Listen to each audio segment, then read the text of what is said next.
I live in a quiet, middle-class neighborhood governed by one of those notorious HOAs.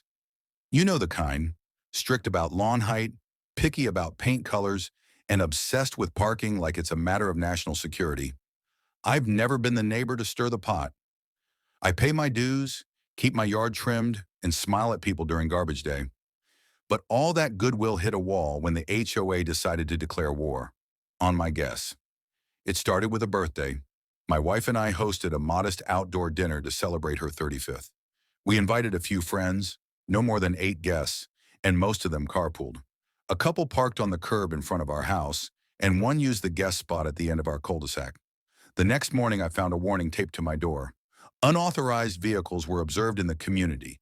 Per HOA policy, guest vehicles may not be parked overnight without prior approval. Further violations may result in towing at the homeowner's expense. I blinked. First of all, none of our guests had stayed overnight. Second, the curb in front of my house is public street. And lastly, nowhere in our covenants did it say anything about requiring prior approval for guests.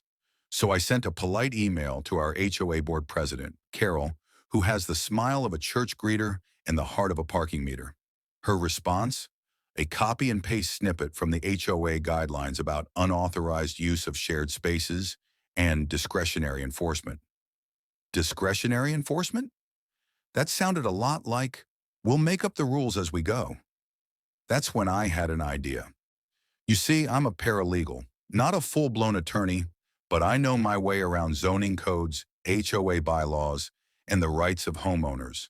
And if the HOA was going to push boundaries, I was going to draw the line. The next weekend, I posted flyers on our community bulletin board, online group, in mailboxes. The headline, Know Your Rights, Free Legal Workshop for Homeowners and Guests. Subheading, Learn what your HOA can and can't do when it comes to parking, property access, and guest rights. I booked our community clubhouse. HOA rules said it was first come, first served. I brought in a friend who is a real estate attorney, offered free coffee and donuts, and printed out copies of the HOA's own covenants. The turnout? Better than expected. Around 30 residents showed up. Some had their own horror stories, fines for wind chimes, citations for excessive garden gnomes, and yes, threats for guest parking violations. The best part was when my attorney friend pulled up the county zoning code and read aloud, any HOA rule that conflicts with local or state law, particularly regarding public right-of-way, is unenforceable. He explained how public streets are outside HOA jurisdiction. If a guest parks on the curb, the HOA can't tow them, unless there's a city ordinance violation, which there wasn't. He then reviewed our HOA bylaws and highlighted all the places where language was vague, unenforceable, or just plain misleading. People were furious but empowered. By Monday, the HOA inbox was flooded with emails. Several residents demanded clarification. A few even requested a rewrite of the parking rules.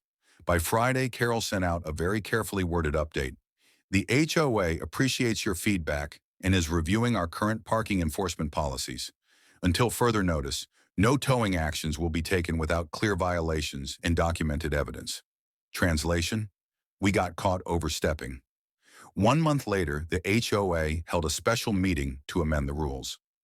I attended, and for the first time in years, so did about 40 other homeowners. We voted to revise the policy, clearly stating that curbside parking is unrestricted and guest vehicles may use shared spaces for up to 48 hours without advance notice. I even offered to help rewrite the language.